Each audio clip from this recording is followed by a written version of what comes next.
Ko su 10 najlepših žena Srbije? Pitao je to Balkan Insider veštačku inteligenciju.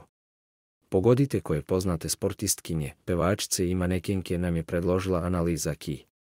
Ana Ivanović, penzionisana srpska teniserka i nekadašnja svetska broj 1, vodi listu. Izdvaja se svojom lepotom i elegancijom. Nataša Bekvalac, poznata kao novosadska Barbika, zauzima drugo mesto.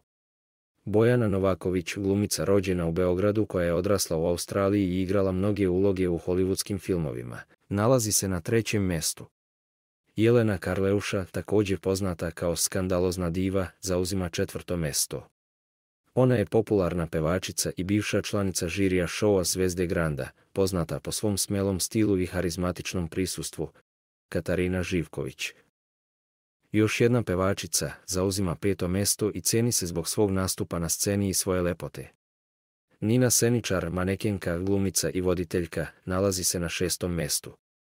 Tokom svoje duge i uspešne karijere privukla je pažnju javnosti svojom izuzetno lepotom.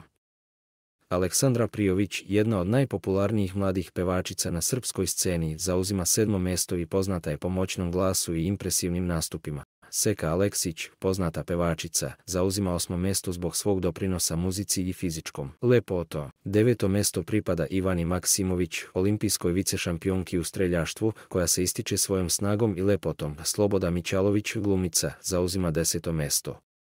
Da li mislite da su ove dame zaslužile ovakvu poziciju ili mislite da fali neko ime?